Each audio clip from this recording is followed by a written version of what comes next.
Ladies and gentlemen, a warm welcome to our distinguished webinar featuring a remarkable panel of experts.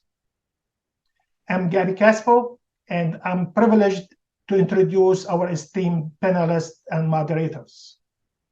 Morning. Let us start by getting acquainted with our esteemed panelists. I'll start with seniority. Dr. Charles Green, a highly experienced researcher and educator in temporomandibular disorders and orofacial pain, has a rich clinical research background and multiple publications in the field of temporomandibular disorders. Dr. Jeff Okeson, a distinguished professor and dean of the University of Kentucky College of Dentistry. He was renowned for establishing the Orofacial pain program in 1977. He is the author of multiple editions of the books, Bills Orofacial Pain and Temporomandibular Disorders, the Bills of Orofacial Pain and the Management of Temporomandibular Disorders. Dr. Gary Classer, a professor at Louisiana University School of Dentistry, is known for his extensive contributions to clinical research and education. He is the co-author of Orofacial Pain Guidelines. Last but not least, Professor Daniele Manfredini is head of Orofacial Pain Clinic, School of Dentistry, Department of Medical Biotechnologies, University of Siena, Italy, and has multiple publications in the field of temporomandibular disorders and bruxism.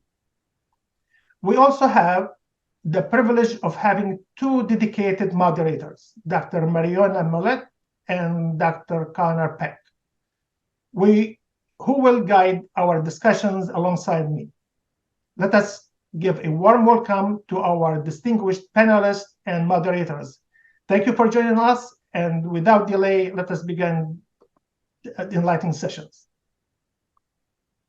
Well, thank you, Gabby, and thank you to our panelists and to everyone else taking time out of their weekends to participate in this important dialogue.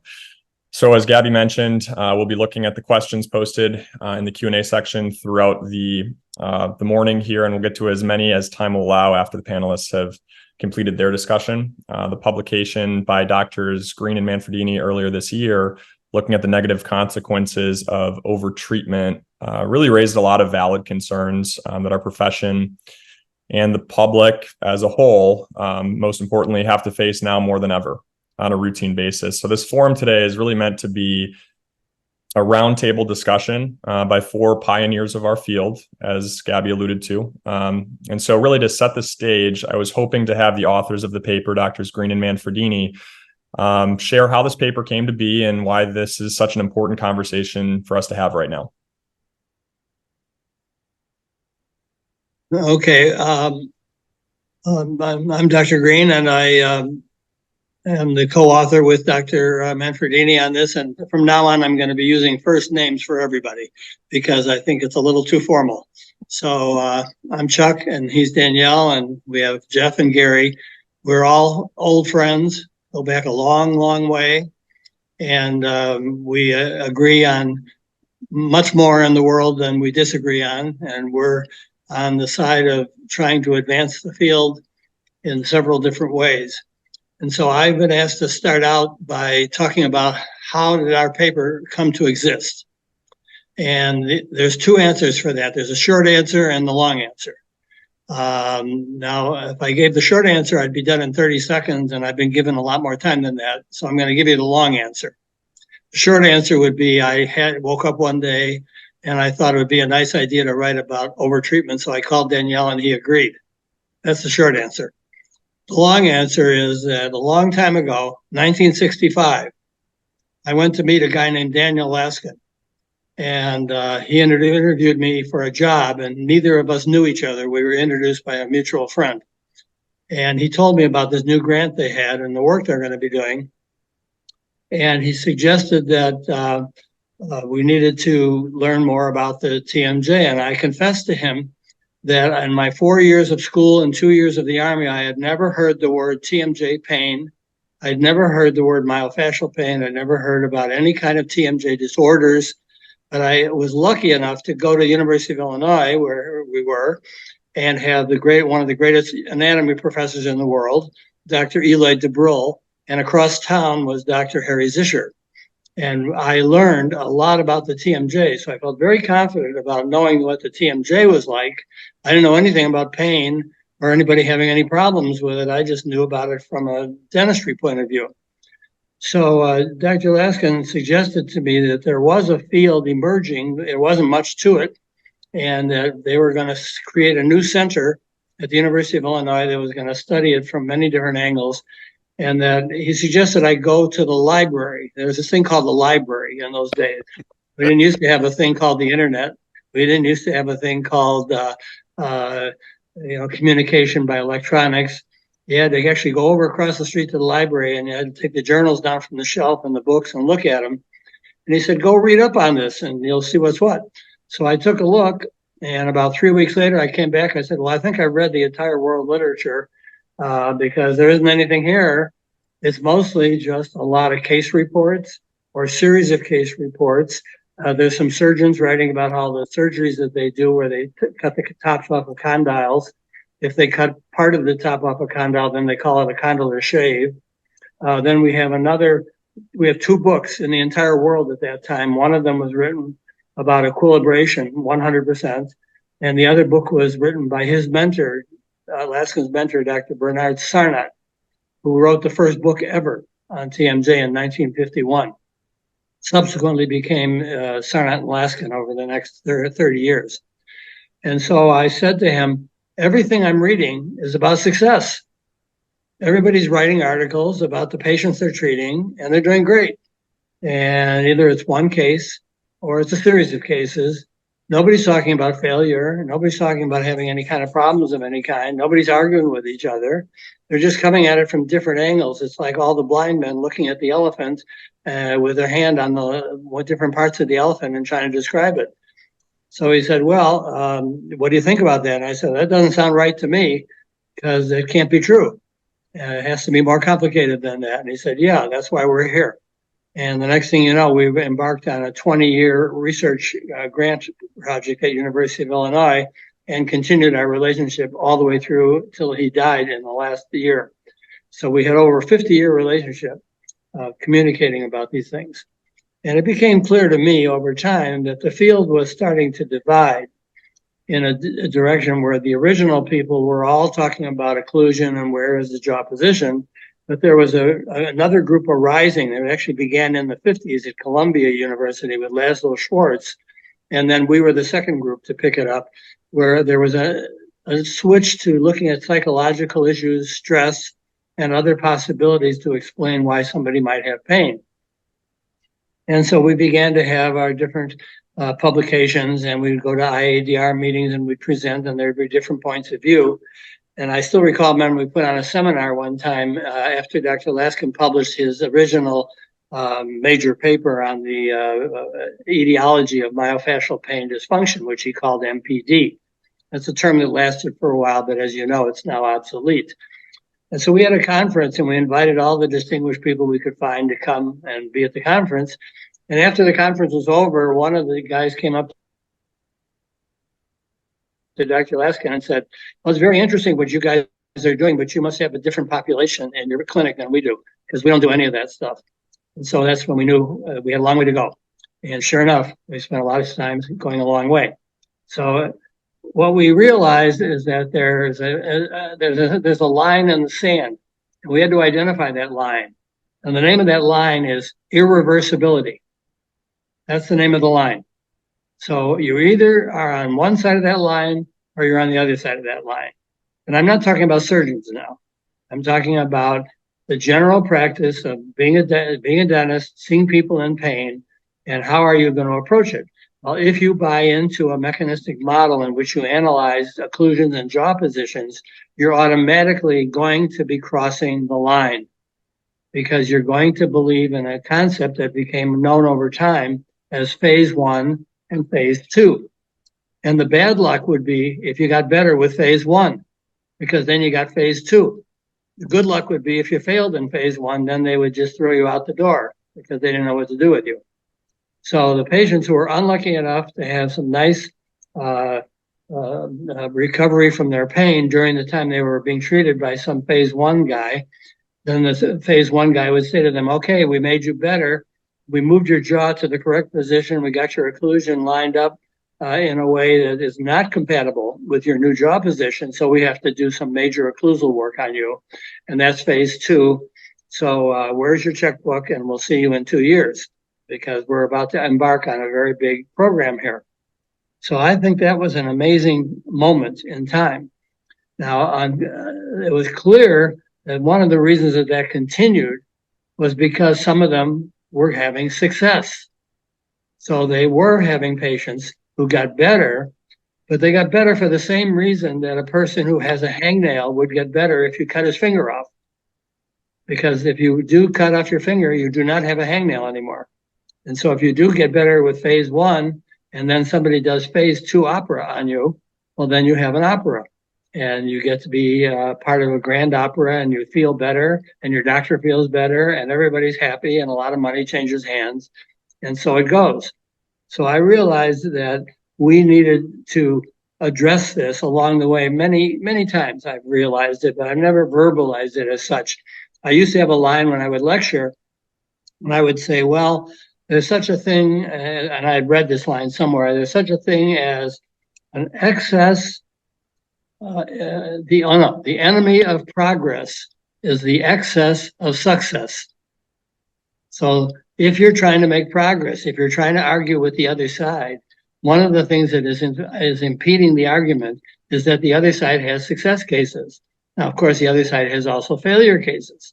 So every time they cross the irreversibility line, they take the risk of creating either a success or failure, but they don't tell us about their failures. They tell us about their successes. So that finally made me realize that when I called Danielle and I said to him, it's time for us to do something here, what I was really saying to him, and I'm about to wrap this up here now, I was really saying to him, and I didn't say it in these words, but I'm going to say it now, we're really looking at the emperor's new clothes. This is the emperor's new clothes we're talking about. Everybody knows that's on this audience today that they've seen the excesses. They know what it means. They just never put it into words. They've never thought of it in a systematic way, the way that Danielle and I have done. So all that really Danielle and I have done is we've assembled it for you and presented it in the form of a paper in which we say, look, let's all wake up and be realistic and honest with each other. The emperor has no clothes. There's a thing going on called overtreatment, and that overtreatment is a dangerous practice, and it's not good for the profession, it's not good for the patients, and it's not good for anybody. So with that, I turn it over to my friend Danielle. Well, good morning or good afternoon or good evening, everybody. I admit that I felt emotion by listening to your words, Chuck, because you know how this kind of cooperation and friendship, how much this kind of cooperation and friendship means for me. But without any further delay, I'd like to point out my perspective, because the funny thing or sad thing about our relationship is that basically I witnessed your very same situation 40 years later, which is not necessarily good for the profession.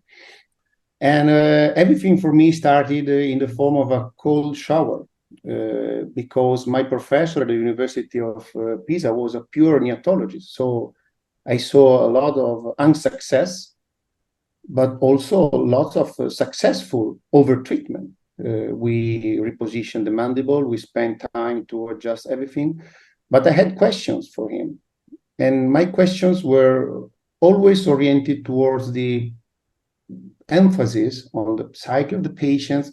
At that time, and talking about the mid-90s, most of our patients were female with certain personality traits. So the end of the story is that he sent me to the psychiatric department. Probably his original idea was to put me in a sort of recovery to stop doing questions. But the bottom line is that we performed an interesting project as a dentist to be, okay?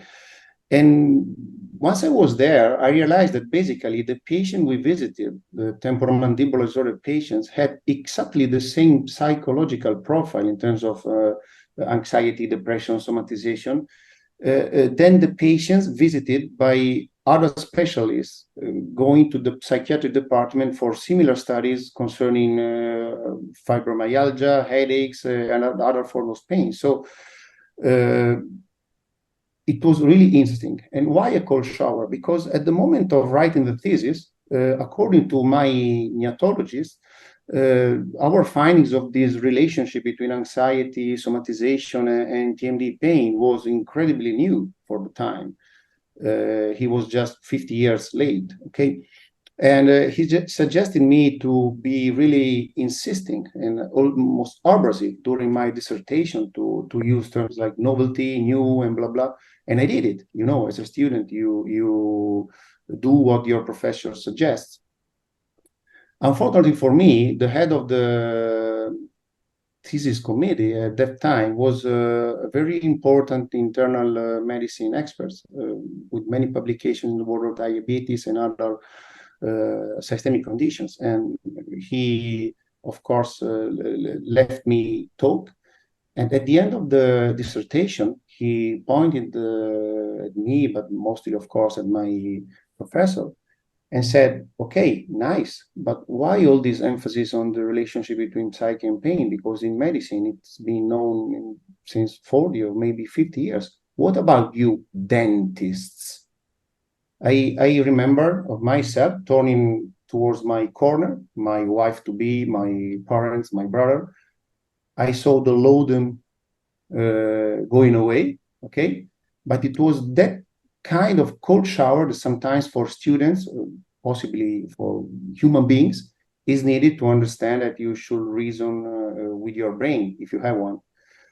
So over the course of my career, of course, I saw a huge number of overtreatments. And what I perceive, Chuck, Gary, and Jeff, is an increasing number of overtreatment of healthy individuals. I think that nowadays, with respect to the 90s and also with respect to the times that Chuck has described, the overtreatment target has changed. Decades ago, the overtreatment was really made in dysfunctional patients. So the phase 1, phase 2 problems, unsuccessful events, iatrogenic damage. Nowadays, it seems that those professionals selling overtreatments have become smarter. Basically, they are more able than years ago to select the proper patients. They're talking about dysfunctional patients, but actually their idea of dysfunction, from what I perceive, is just an individual with a mild click or a mild pain that will go away with 3 days of painkiller. Okay, so doing phase 1, phase 2, using fancy instruments in that kind of patients is a win-win situation. Okay, because it's a win for the professional, but also in many cases it is a win for the patient, because if you are able to provide fancy teeth, so good aesthetics, and justify it with functional reasons, it is really hard for us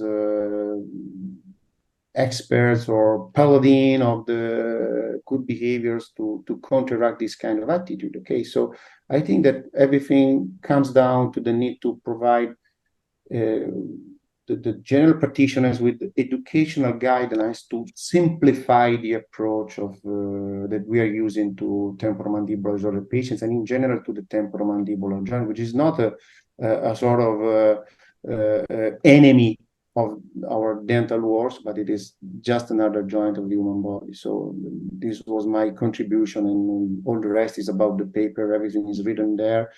I have prepared a slide just to help the flow of the discussion if you think is needed. But of course, I'm done right now, and I look forward to the interaction with our friends. Thank you so much. Let me just ask you a follow-up question on what you just said about the providers providing overtreatment. How often do you think the providers are aware that they are providing overtreatment versus unaware? They might think that they are doing exactly the correct thing. Which one of the two is a bigger problem, or are they both? And what would you say? Well, thanks, Mariona.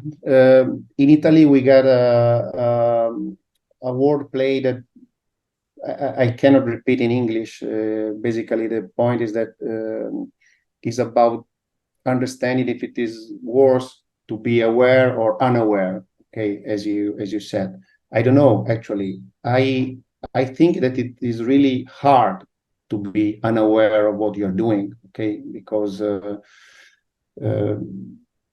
now there is a lot of evidence on what you are saying, in support of what you are saying. So I think that part of the duties that we as professionals and caregivers have is also to find for the proper sources. So before buying an instrument, before registering into a course, before getting engaged with some professionals and name them teachers, I think that we should have some sort of attitude of changing our minds in order to do the right thing. So if we don't do that, maybe it is difficult to justify a sort of unawareness. I'll just make a few points. I think we have two different kind of clinicians that exist out there who, and I'm going to use the word very broadly, who manage TMD. I think you have the very well-intentioned individual who wants to do the best for their patient, but they're either misdirected or misinformed. And I think those individuals require additional evidence-based, sound information. And because they're open to ideas and because they're well-intentioned, I think may move across the line, as Chuck said, from maybe irreversible to reversible.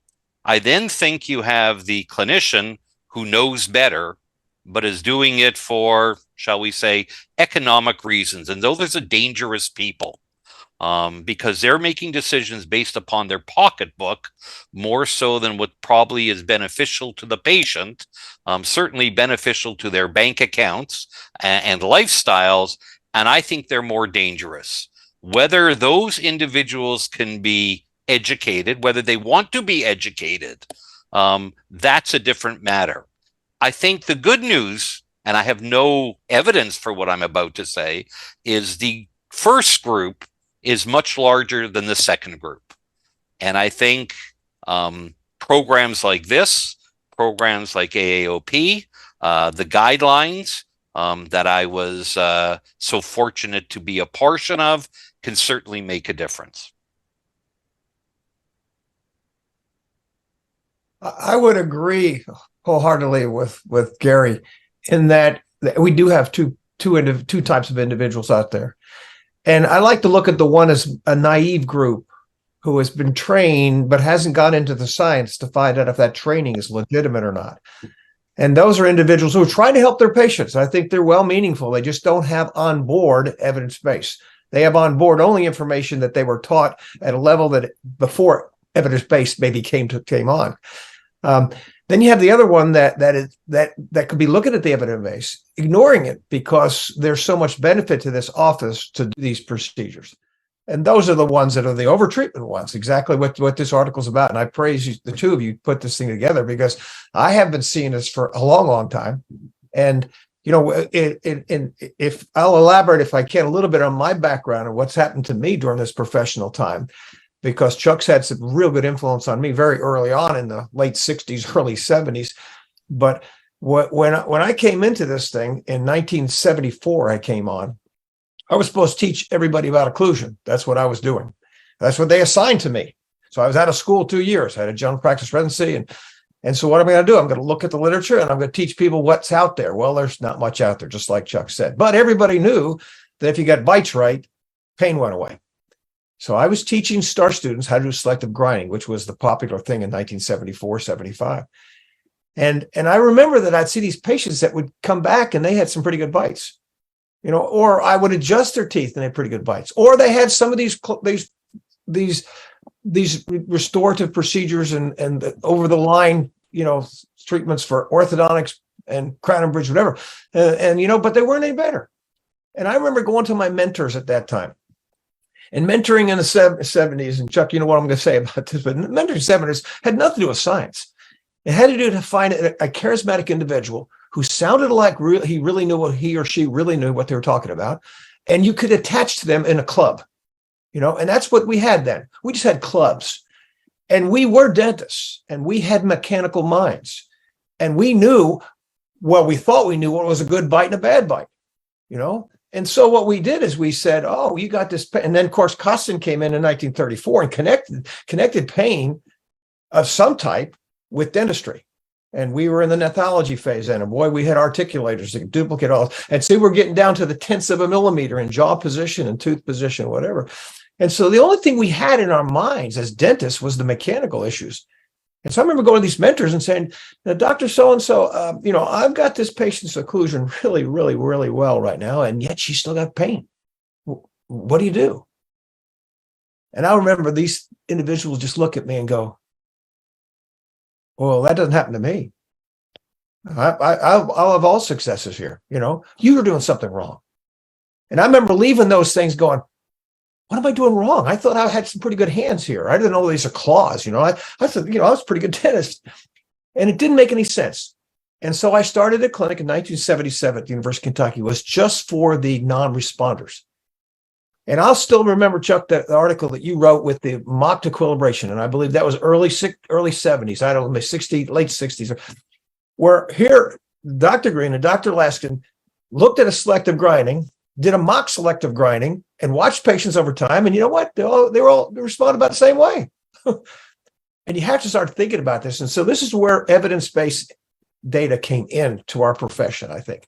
Late 70s, 80s, we still didn't have much. It was still a lot of theories and things like that. But we're at a point right now where we have to look at the evidence we have and ask ourselves, what is best for this patient?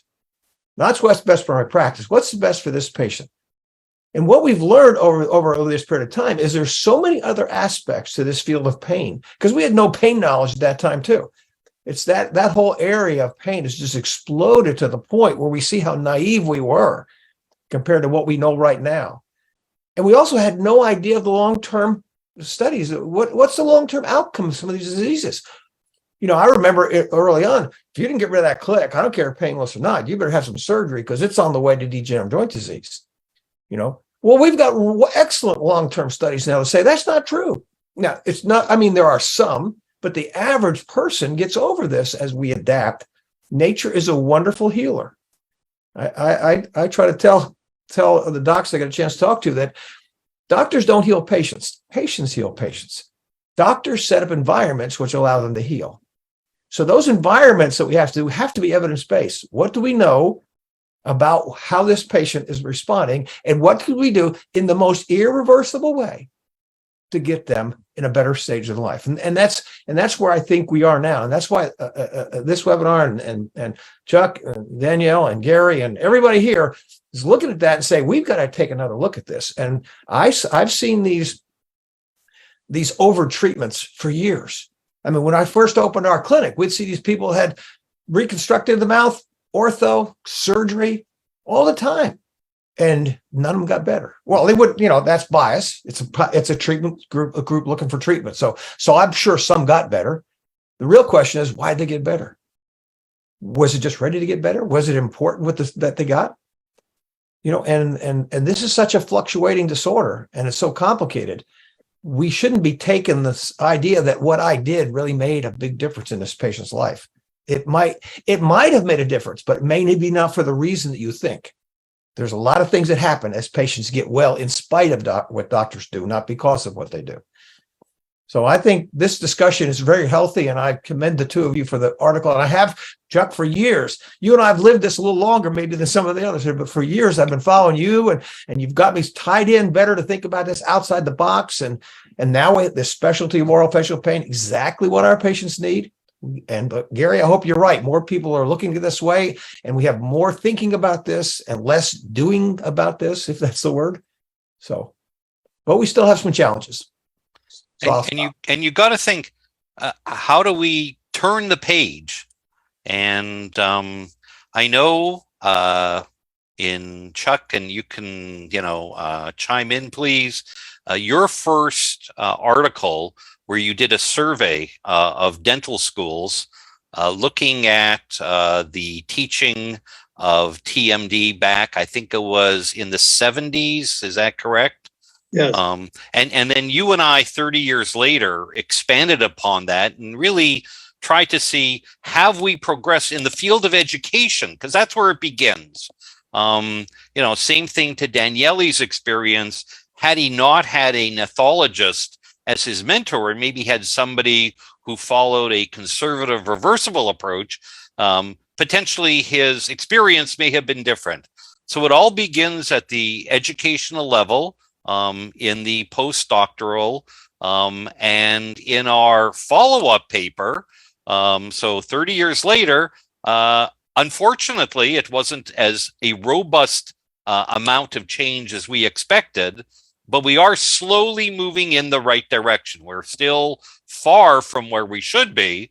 And now that orofacial pain has become a specialty, I think that adds a lot more vigor to now having deans of dental schools, of which Dr. Okeson is, to now employ somebody who will be teaching instead of prosthodontics or orthodontics and the world of occlusion and TMD, more coming from an orofacial pain specialist from a biopsychosocial model. So I think we're on the right path, but we're moving a little slower than maybe what all of us would like.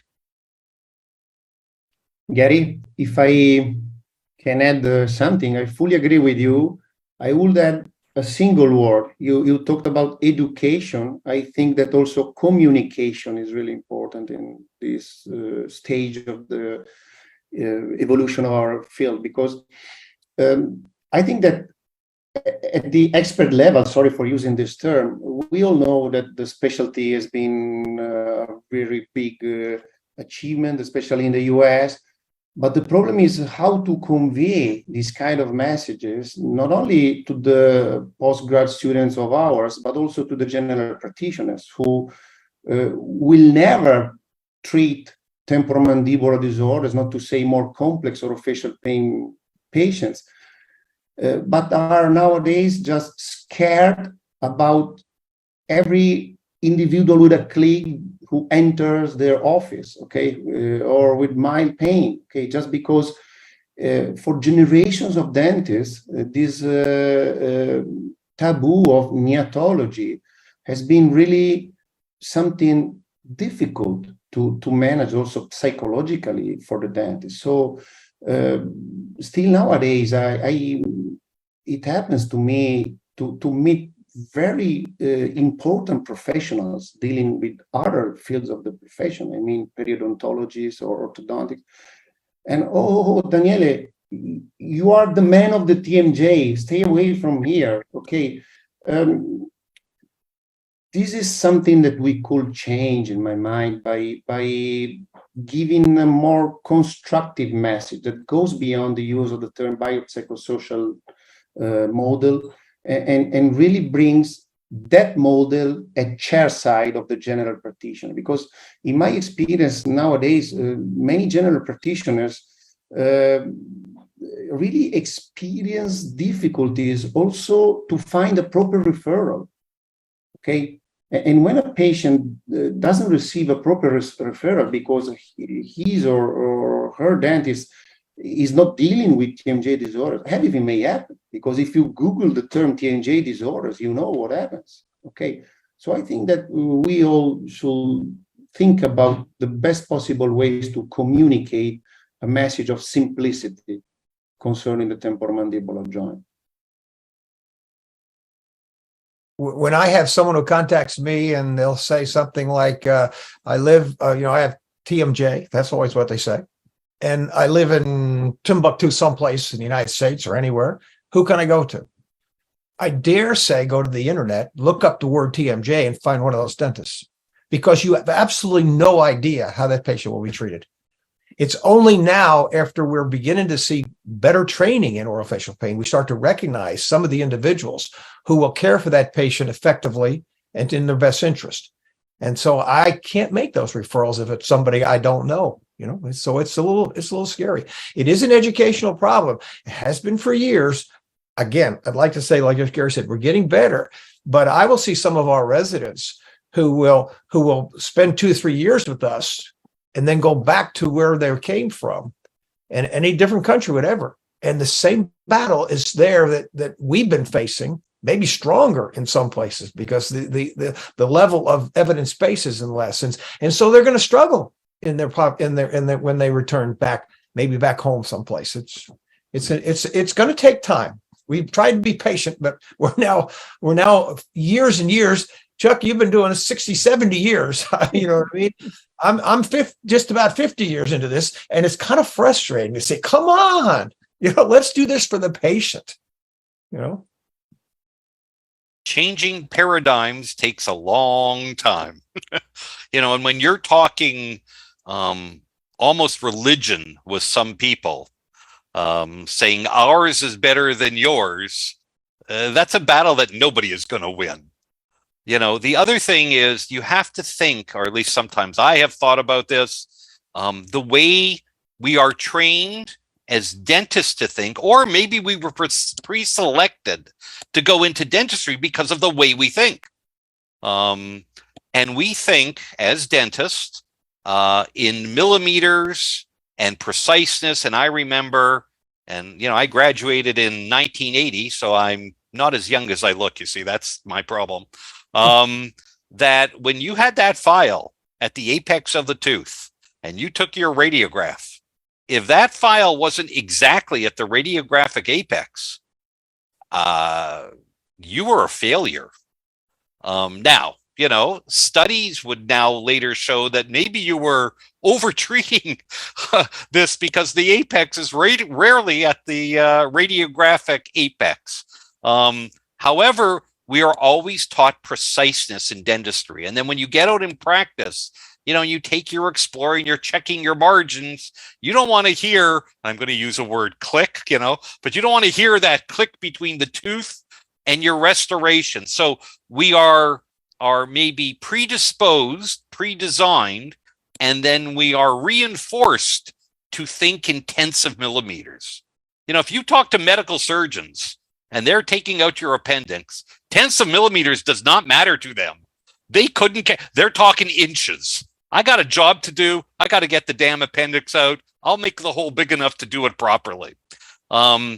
So the other thing is dentists were never taught about, and the word's been mentioned, and I love the word, adaptability. Dentists do not believe in adaptability. That file is either at the apex or it's not. And if it's not, you fail. Well, now you take the same attitude to the world of TMD, and it's like, whoa.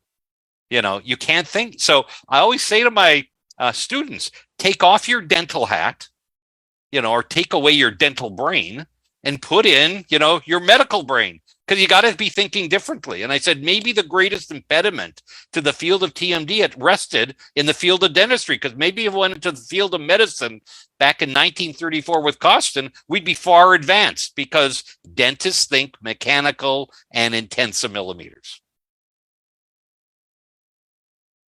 And part, just to add to that, Gary, if we can, part of that is because we are so darn successful with the mechanics. You can make a margin fit really good, so it will last a long time. So we have this idea that you've got to be that much. And when you step out of making a margin on a crown into this field of pain, you start to realize it's a whole new ballgame. And failure is part of this, because we're not wise enough to have all the answers yet.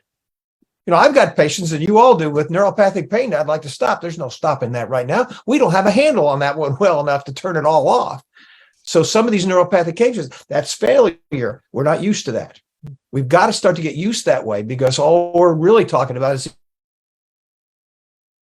improving quality. We are changing margin. That's the mechanical mind still that we have. And I think dentists are very well trained. And again, I go back to my training when I was a pre-doctoral student. You hear about treatment. You do a treatment plan. Were your treatments successful? I go, no, we now have to talk about management in the world of TMD and broader in the world of pain. And dentists don't like hearing the world of management. They don't like hearing that somebody, it's only partially better. Well, as we all know, when you treat these kind of patients, chronic pain, neuropathic pain, whatever, headache, whatever it may be, that may be as good as it gets, folks. At least in the year 2023, maybe in the year, 2033, with artificial intelligence, when we'll all be unemployed, maybe we'll be a whole lot better, but that's the way it is currently. It's performance versus care, dentistry versus medicine. And it's not only or not always about the technical or mechanical approaches, but also about the quickness we are used to employ when a patient enters our office. We are used to do something immediately, which is not the case or should not be the case for temporomandibular disorders. Okay, so that's another factor to count in to explain overtreatment successes. In the number one pain condition that dentists face, we are really good at toothache. Yeah. I mean, we're 93% success. So we have this mindset, got a toothache, I'm going to take the tooth out or do a root canal, and in a day or two, it's over. And so we don't have this mindset that this could be something else in there. And that kind of that's driven from our background also. Yeah. And the psychological, social component, when it comes to toothache, it doesn't really matter. My very close friend is an endodontist, and he's a very, very good endodontist. He's been doing it for 35 years. He was trained by Herb Schilder. I don't know if that name means anything to anybody, maybe for only the people who have gray hair. And he's very good. And he says to me, if I got a clamp on the tooth, they're walking out with gutta percha. I mean, it's as simple as that. I don't care if they're crazy. I don't care what their social circumstances. They're walking out with gutta percha in those roots. And that's kind of the, like Daniele said, we're very, very, and Jeff, you said, we're very, very good at treating acute toothaches very successfully. So why change that? Why flip your paradigm to what? Management? Long-term? No, not for me. Hence, we go back to what we're comfortable in, overtreatment, because that's what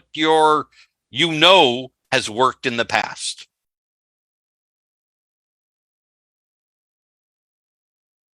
Well, this is all great dialogue. We're getting a number of good questions from our audience right now. So I'm going to try to ask a little bit of a long-winded question that'll hopefully combine a few that I'm seeing here. So I guess just to start with, when I was in dental school, I was told that all dentists who perform specialized treatments, whether it's endodontics, orthodontics, surgery, whatever the case, they have to adhere to the standards of their respective specialties.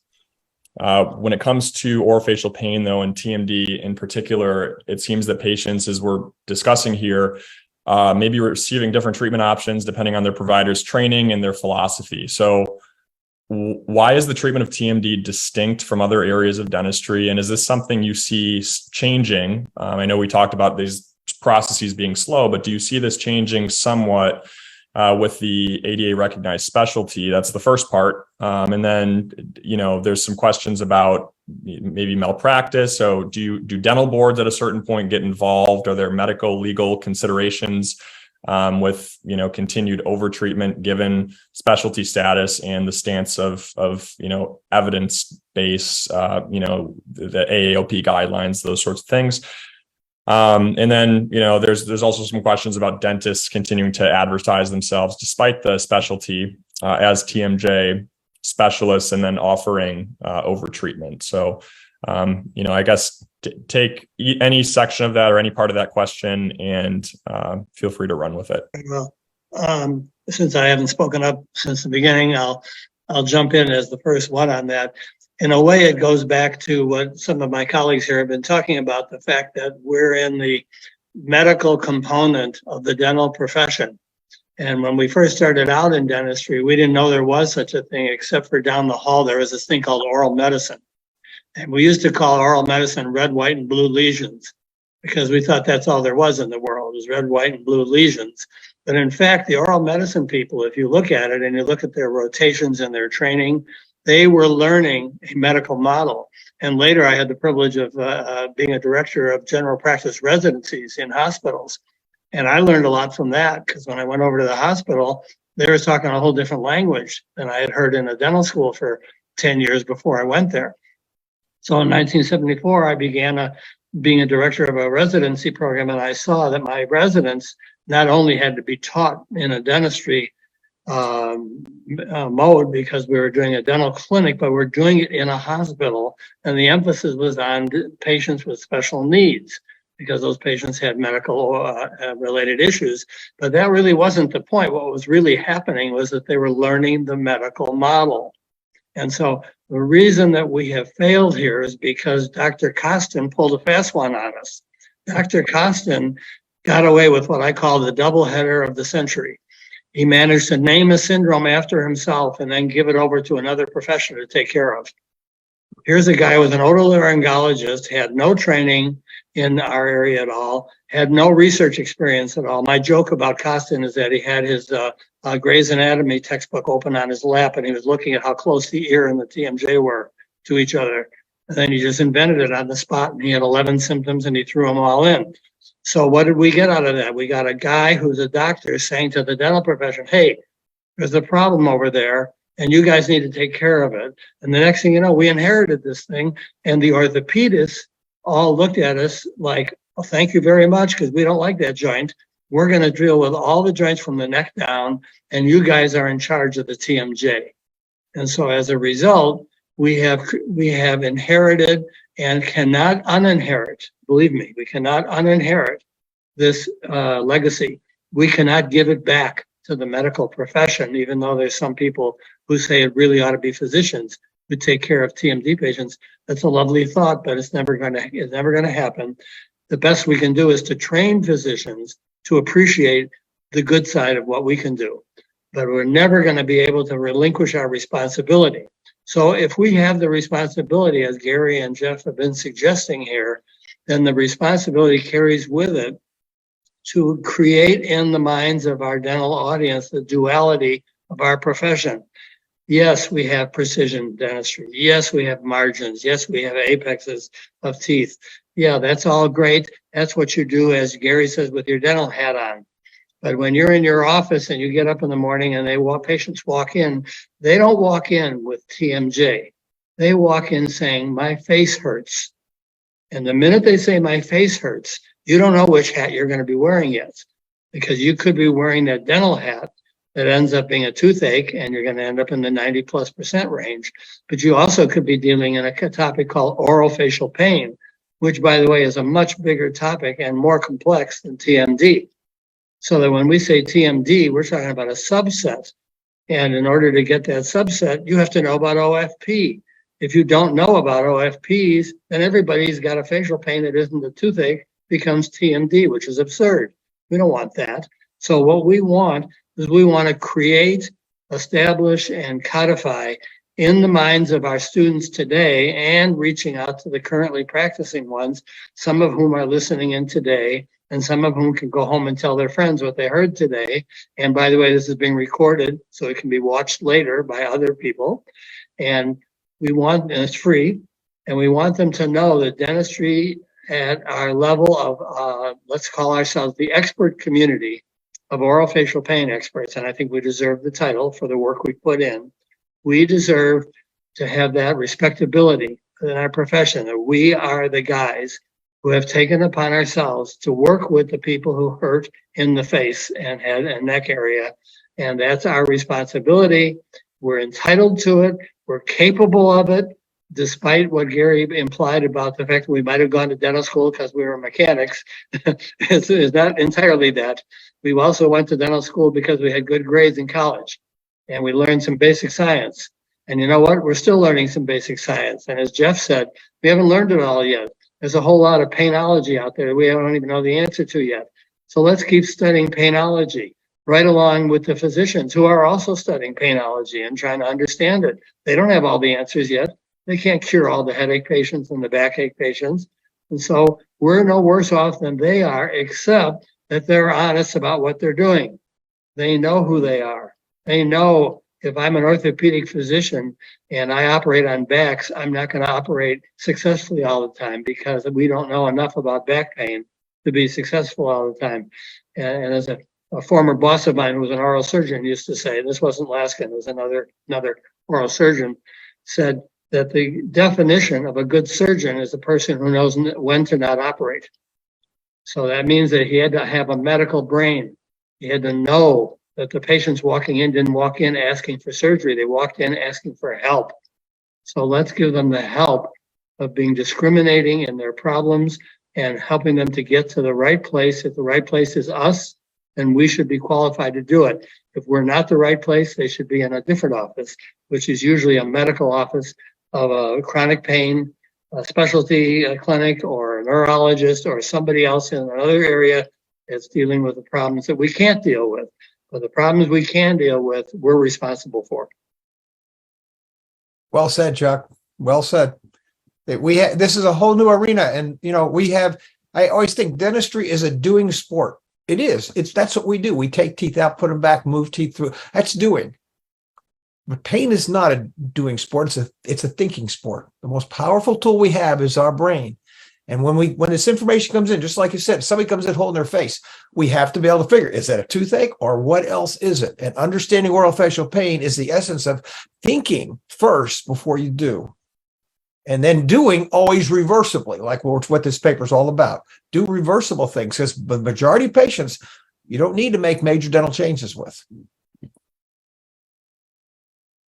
I'd love to jump in for a while to add my perspective, because part of the question that Connor made was about the legal issues and the possible malpractice and guidelines. And I think that at this stage, we should consider the opportunity to really be more incisive with our guidelines, because it is my experience that in many cases, good dentists, when also trying to act as legal advisors, are in search for guidelines where, for instance, there is written that ortho cannot be done or shouldn't be done for TMJ purposes, or that certain instruments for body posture evaluation shouldn't be used, and so on.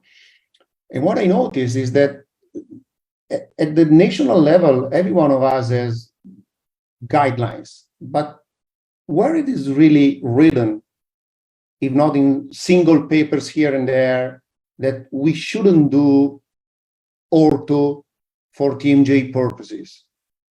Okay, so from a legal perspective, also to make those people accountable for what they are doing, what they are selling, I think that we should consider preparing something together, maybe under the umbrella of the American Academy or with the sister academies, in order to help everyone really reaching the point immediately without being forced to browse the literature or to read 300 pages of guidelines and so on, because otherwise it will be really difficult to make those people accountable. And that's the malpractice and legal consequences part of the answer, I think.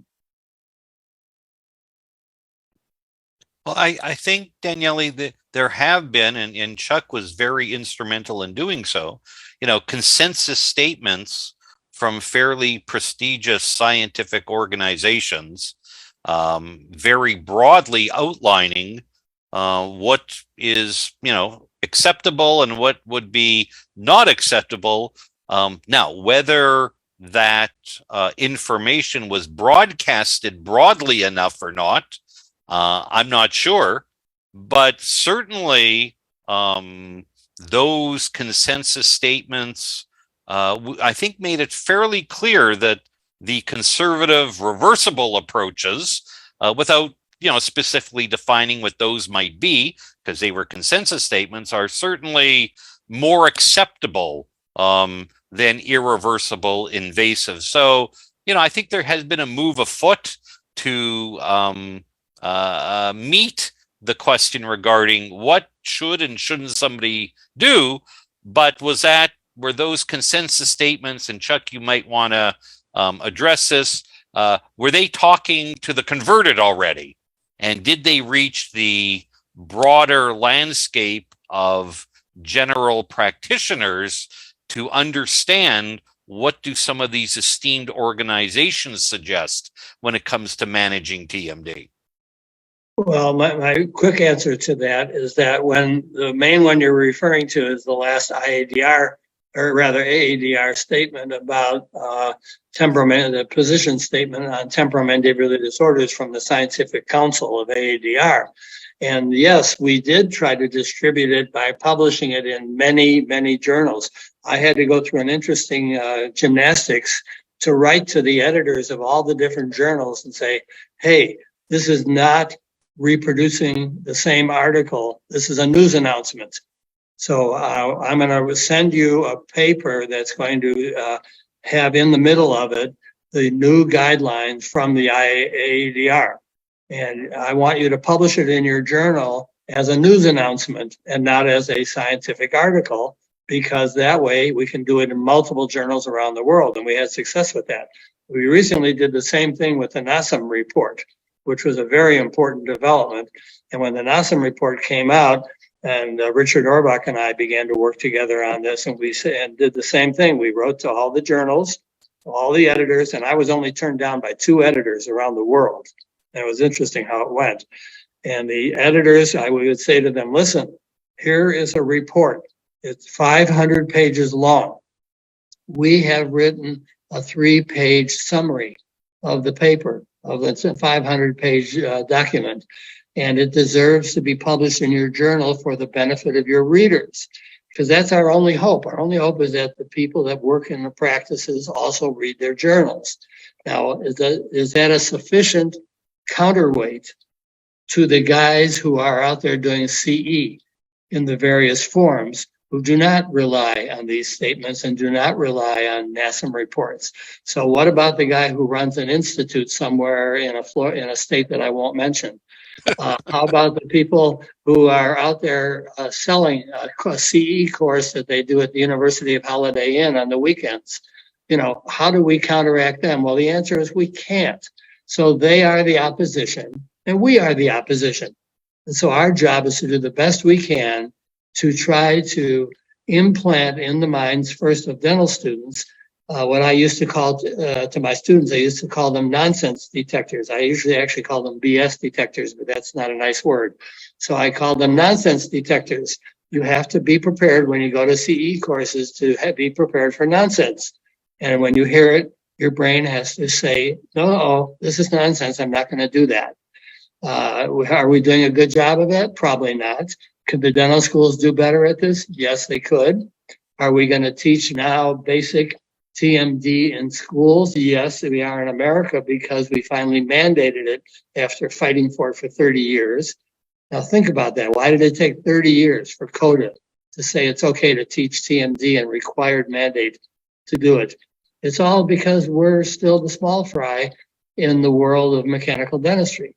And we have to build up our standing, and we are building up our standing. And I think that part of what Gary is implying here is that we are making progress, and hopefully we'll all live to see the progress continue. I think that the next goal is try to get all good sense practitioners you are talking about, Chuck, out of their holes, because sometimes I have the perception that the general practitioners feel that there are two equally numerous parties. You talked about the oppositions, but the reasons is that all those fanatics and the gurus, the guys who sell courses, are so rumorous because they need to be like that the general practitioners sometimes simply gets away from the topic.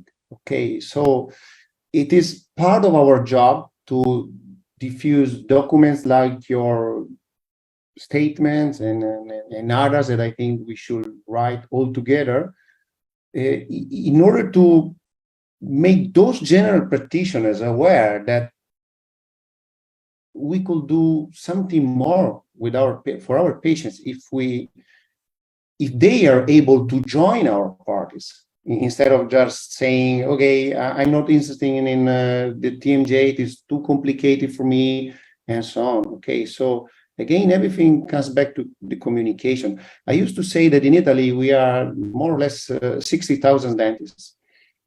Of them, of course, I don't have the number, but I think that 200 or 300, maybe 500 are good experts in managing temporomandibular joint disorders. And an almost equal number are those professionals who talk the opposite and work the opposite. What about the others? Many of the others are just technicians, no? You mean dentists working with their hands and doing endo, prosto, ortho, and other stuff that are there to be fished. Okay, so we should prepare and create something that, in my mind, simplify the topic and also hopefully starts to have legal value. Legal value. Those people should be made accountable for what they do. Let me ask the group about a little bit about specifics of what we're talking about regarding overtreatment. I think that this audience will likely have a good idea of what are some of the most common overtreatments that, in broad terms, you're all discussing right now, although others in the audience might have specific questions of, well, is this treatment overtreatment, and how do we know when it's overtreatment? So unnecessary procedures, phase 1, phase 2 treatments that we've discussed already, possible unnecessary appliance might be some of those things that are commonly known as potentially unnecessary or overtreatment. But how about other things such as maybe medications? Are they being overused? Things like Botox, which is very popular right now, is it being used too early when not necessary? Or surgery, how do we know when a patient is a good candidate for a surgical treatment? Because surgery can be at times a valid treatment for TMJ problems, TMJ disorders, but how do we know when that's indicated?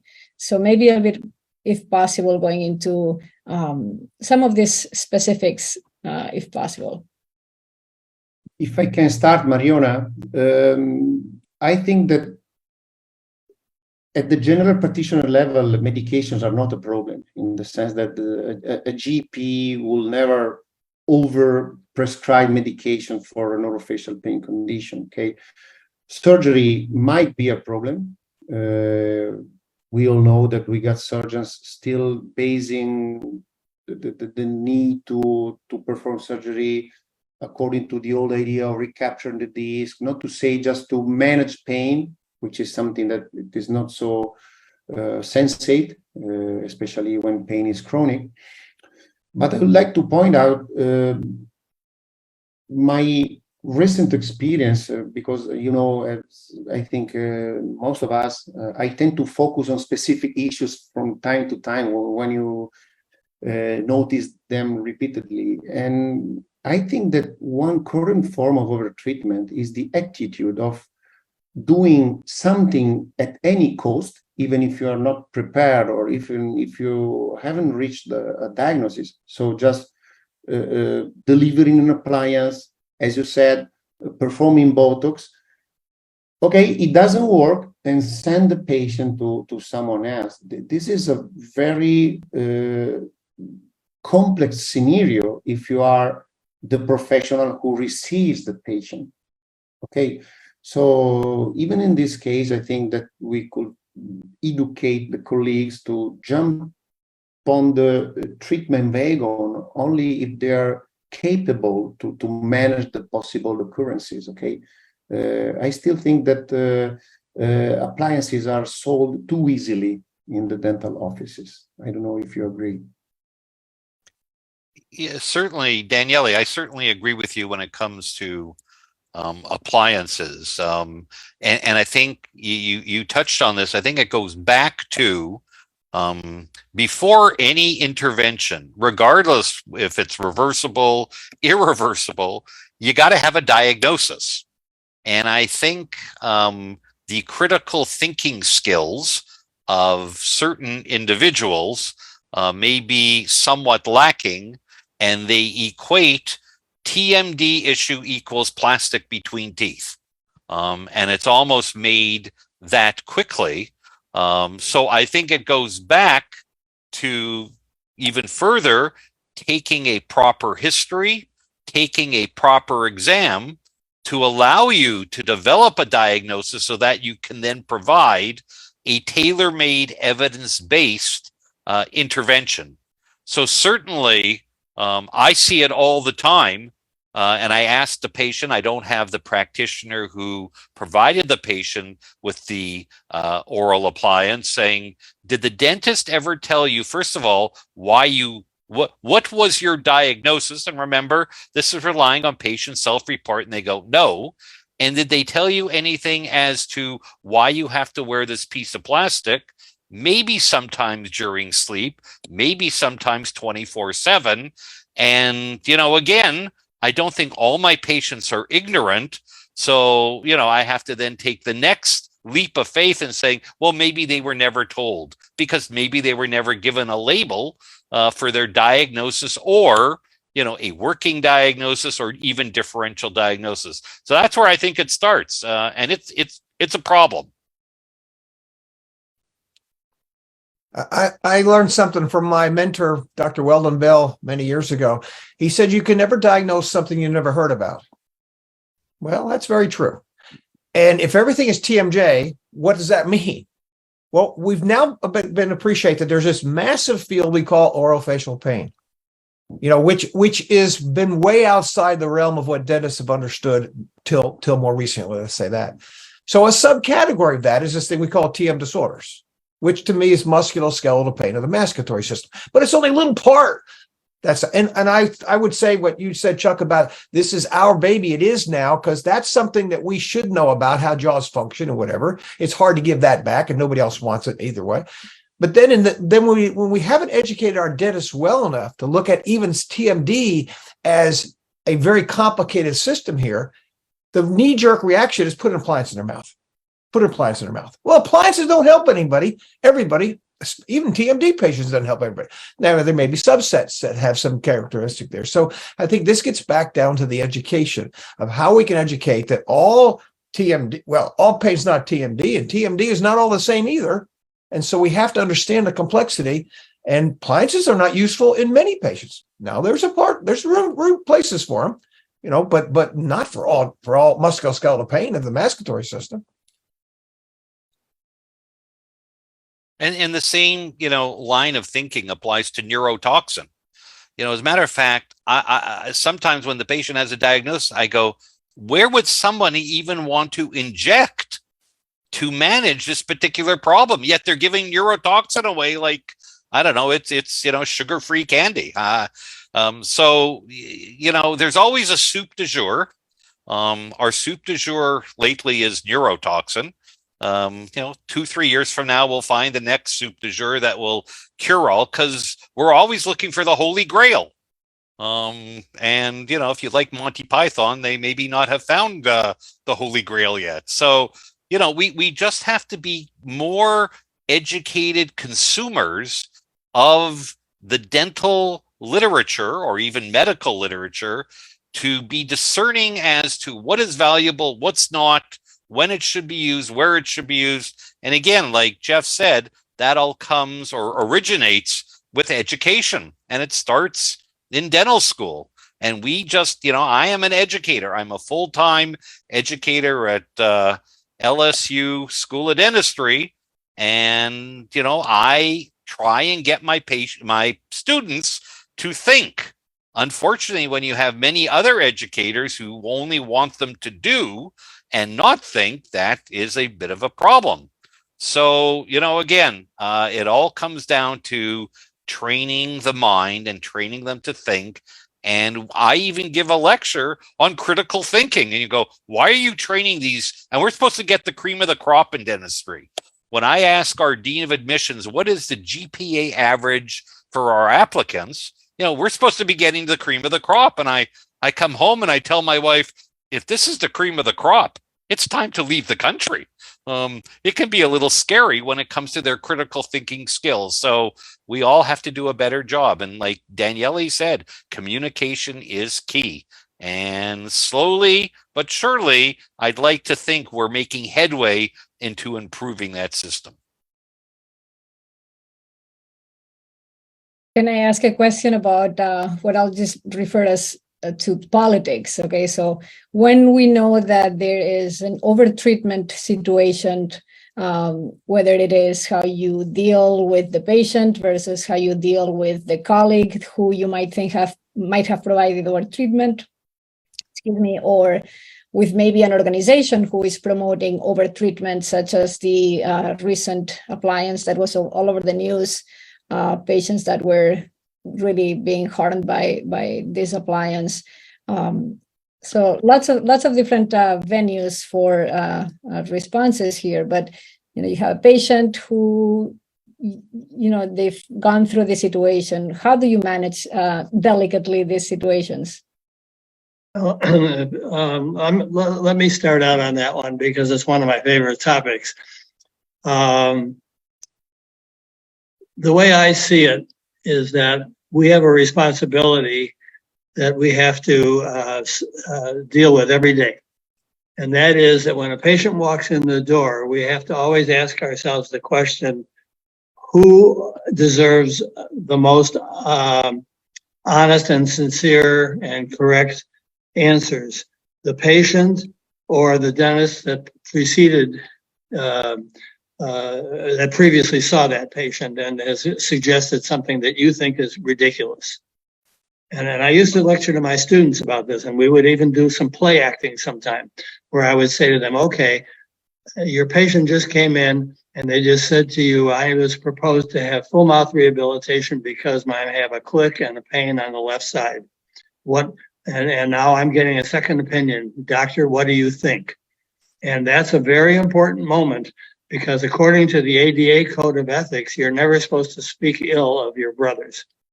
And I think that is an inadequate code of ethics. That code of ethics doesn't work for this. That's okay for arguing about a crown versus an amalgam. It's not good for arguing about somebody who's being proposed to have some kind of a treatment that as an expert in your field, is not only not the right treatment, but is even worse than that. Now, Mariana's question has two parts to it. One is, should you deal with the colleague? And the other is, should you deal with the patients? My answer to that is, you should never deal with the colleague. It's impossible.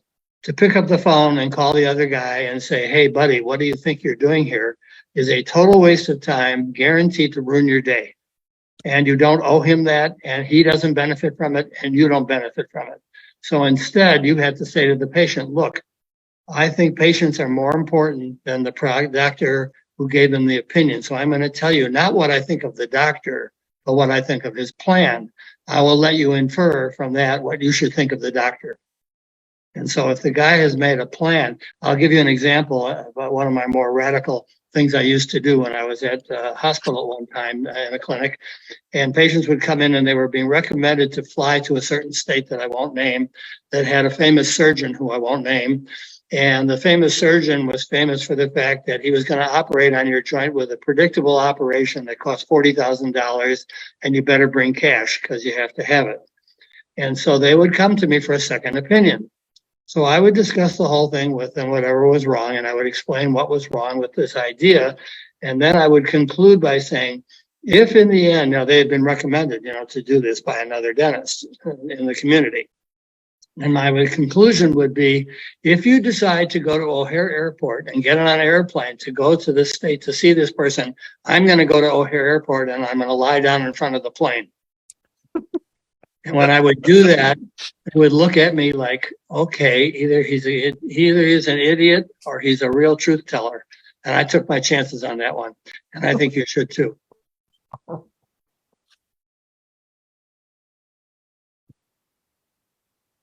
So, Jack. yeah, great answer. So we're getting a few, similar types of questions in the Q&A. So Chuck, earlier you mentioned, the line in the sand being irreversibility. Are there exceptions to this rule? So to combine kind of a few, do you think there are cases in which occlusal equilibration is appropriate to solve some TMD cases, or is it always something to avoid? And when seeing a new patient, when do you make that call based on maybe previous efforts and failures that it may be an appropriate time to move to a surgical approach? Whoa, now you really made it complicated by throwing in surgery at the end. So let's leave that out of here and just do the first half, because that's tough enough, and then I'll let other people take over. My answer is this. The people who advocate what I call phase 1, phase 2 therapy are advocating a diagnostic system that automatically leads to a therapeutic system. So what they're really saying is, I'm going to provide you with phase 1 care, which includes many conservative modalities that all of us appreciate, and medications, physical therapy, and all that, but always includes a piece of plastic, as Gary said. Now, the piece of plastic that I use, I say to patients, is to help them feel better. But the piece of plastic that these other people are using, phase 1, phase 2, is they're saying, I'm going to use the piece of plastic in order to determine whether or not you need to have an equilibration or reconstruction or any other form of occlusal therapy. Because of the fact that every piece of plastic deprograms you, you automatically lose your original jaw references, which is your MIP, which determines where your condyle is. And so your condyle starts wandering around because your teeth are wandering around on a piece of plastic. When you remove the piece of plastic, the teeth don't meet right. So you say to the patient, see, you feel better, but your teeth don't line up properly anymore. I now need to do an equilibration. So my answer, I'm sorry it's such a long answer, but I think it's a necessary answer, is no. There is no indication for occlusal equilibration as a phase of TMD therapy. Is there a role for equilibration in dentistry? Yeah, it's called dentistry. It's called restorative dentistry. It's called periodontics. I have no problem there. I don't mind distributing forces evenly. I don't mind getting a high crown ground down. And so I used to joke about it. I used to say, yeah, I do equilibrations, and some of them take as long as 5 minutes because I'm not manipulating the jaw to CR. I'm not using a deprogrammer to get there. I'm just looking at how teeth are meeting. My hat is on as a dentist. But when my hat was on as an orofacial pain specialist, I did not see a need for occlusal equilibration as part of the therapeutic complex.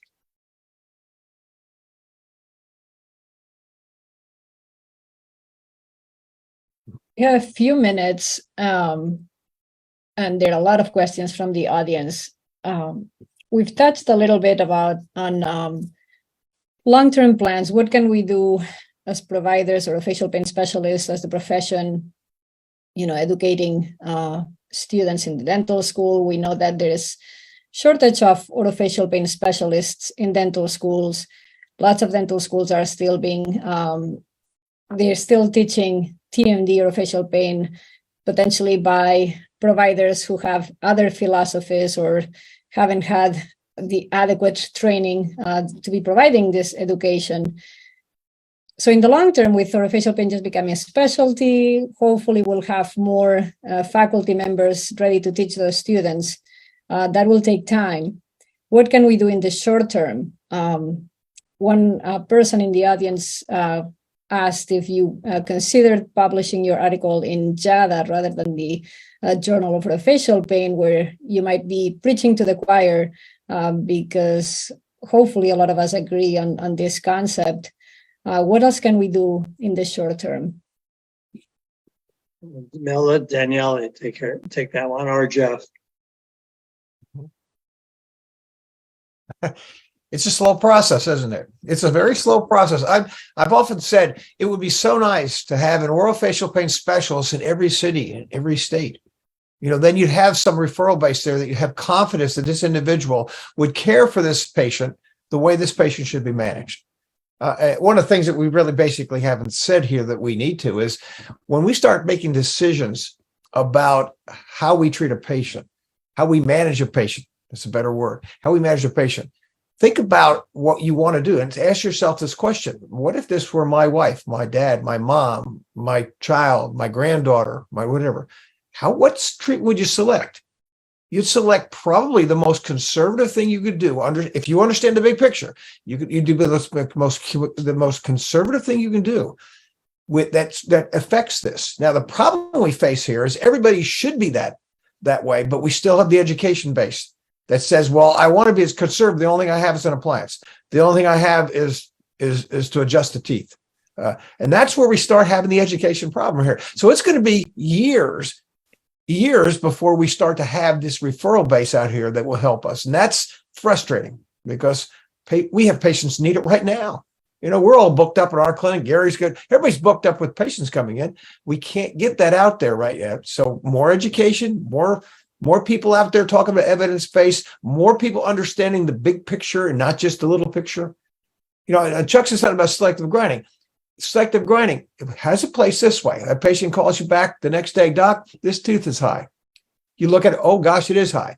What have they had? They've had a response of the muscle system. Now they have muscle tension. They might have some pain. They might have some headaches. Okay, it's very much indicated to adjust that crown. The problem is we start to look at these patients who had pain for like 7-8 months, no change in occlusal condition. And we start saying, oh, got to adjust the tooth. No, that they've adapted to their occlusion. That's an entirely different patient. So someplace in between, and there are some people you put the high crown there, then it sparks an entire chronic condition. That's another patient too.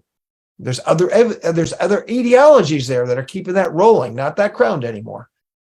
So this is where this is why this webinar is good. More education getting out there that we got to think about these patients and care for them to improve their quality of life. But it doesn't always take the things that we may be thinking about. I think that the phase 2 strategy, sorry for using this term, Chuck, is that we have the duty to open our universities, our offices, to organize with our academies practical events. Okay. In my experience, the general practitioners don't have an idea of how a TMD patient look alike. Okay. Because one thing is the theory, which is now, I think, well consolidated. Another thing is to touch the doctor-to-patient empathy that some of us are able to create practically. So more practical courses are a good idea.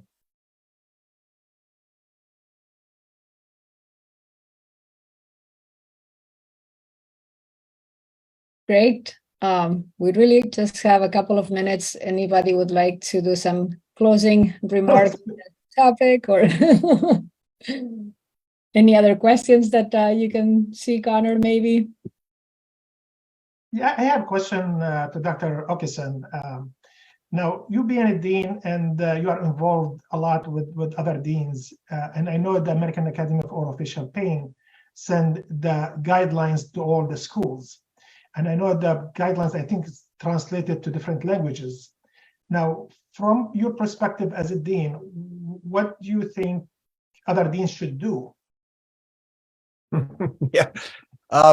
Okay, that's just another level of thinking, because deans think from a level of, how am I going to budget this? How am I going to make this something that will be of benefit to the college?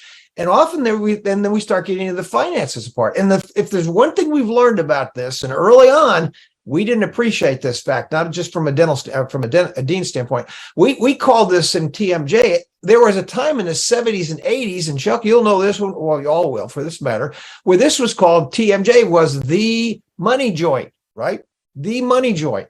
I'm going to understand TMJ so I can earn a better practice living. Those of us who understand this whole condition, that's not very legitimate at all. But when you go into a dental environment when you're managing the entire field of dentistry, and you've got prosthodontists over here, and you got restorative people here, and orthodontics over there, everybody, and they're all asking for more. This week I had 2 faculty come in asking for 2 positions in 2 different divisions. Okay, what am I going to do? I got a budget now. So do we bring some TMD people in? Well, we should, but what are those TMD people going to do? Are they going to be able to generate this? Not as much as the prosthodontist might, not as much as the orth. So here's a battle that we face at another level. Philosophically, should we have it? Yes. And matter of fact, finally, after all these years, like Chuck or Daniel said, we had 30 years of battling with the Commission on Dental Accreditation just to give a course. To advances. The second most common pain complaint our patients have that come to dental offices, toothache's number 1, musculoskeletal pain's number 2, and we didn't even teach it in dental schools. That's silly. Now what we have to do is work. But it's going to take a while to get into, because the people now teaching in these new courses may or may not have a good background. So we got to work on that. So it's a difficult thing. Should this be taught in every dental school? Absolutely. Now at what level? And is it, if someone needs, we're already packed. Every dean will say we have all the students are completely packed with everything. We don't need more courses. It's a tough beast to handle it. It's just one more level of making this work, and we got to work on that. Thank you. In terms of, if we have time for one more quick one, in terms of spreading the word, we've gotten a few questions for the authors regarding was there an attempt made? So obviously this was published in the Orofacial Pain Journal. Were there efforts made to potentially publish this paper in JADA in order to reach maybe a more diverse audience than the group that may be with us today? Well, let me answer that, because I've had quite a lot of experience with JADA, and I was an associate editor there for a while and created the Orofacial Pain column there in 2010. And I can tell you that we never considered it for a moment. And the reason is because JADA hates articles that are critical of dentists. They don't like articles that are critical of dentists. And so if we would have written it the way we wrote it, they would have turned it down, not to mention the fact that they never publish anything longer than 3,000 words, and we're way beyond 3,000 words. And so literally, from a political point of view, JADA is not the journal to go to get the word out on the science of what we do. Now, our own Journal of Orofacial Pain obviously is a collegial journal. It is our inside journal, but we know very well that it's being quoted and requoted and cited in many other places. And so Daniel and I chose this journal because it is the premier journal. And I have to give a lot of credit to Raphael Benalel, by the way, because even for him, it took courage to publish this, because we're being very critical and we're calling out the bad guys, and he's courageous and we try to be courageous. So we went for it, and he went for it. And he was the one that suggested the change of nomenclature, because he doesn't like TMDs as a title. So he persuaded us to use the term OMD. Well, don't have time to get into that. You can read the paper and see why we did it. It's a very simple thing. But the courage required to do this is a courage that is more likely to exist within a specialty journal like JOPH. And don't even think of approaching JADA with anything like this, no matter what you're thinking of writing tomorrow. Even if you wanted to make a proposal of any type of change that was critical of dentistry or dentists. Jim London, I found this out in the 1990s when we tried to criticize the people who used the diagnostic machines. And they kicked us out immediately and said, don't even think about coming here with that kind of stuff, because we don't do stuff that ruins the membership. And number one item at JADA is called membership. I guess in conclusion, any other conclusion from the panelists? I have one concluding remark, and this is to the general audience. We've talked about education. We've talked about spreading the word or trumpeting the cause, however you want to phrase it. You know, when you are looking for continuing education on this subject matter, please be discerning as to who is providing that information. In other words, who's at the podium, because the person at the podium is always correct. So do your homework. You know, why would you want to pay money to an individual who's got a total publication record of 0? And they're going to tell you their anecdotal stories and case reports, and, you know, there's no evidence, yet the house is packed because they're a very entertaining speaker. So please be discerning as to who you're going to pay money to while you're listening to that individual at the podium. Thank you. Thank you Very all. much. That was super, Gary. It is something that I would love to extend also to the patients, because all parties should be made accountable for the right decision. Thank you. Thank you all for wonderful, enlightening discussion, and I'm sure our audience gained a lot of it. In conclusion, it's orofacial pain specialists. Our foremost duty is to deliver ethical, patient-centric care that places the patient's well-being above all else. We can understand the potential overtreatment and guide them toward the optimal and the most comfortable route in managing orofacial pain. Again, thank you all for being here. I appreciate you taking some of your personal time on Saturday. Chuck, Jeff, Gary, and Daniele. Also, Mariona, Connor, have a wonderful weekend, and thank you again. Thank you. Thank you. Thank you. Thank you. You.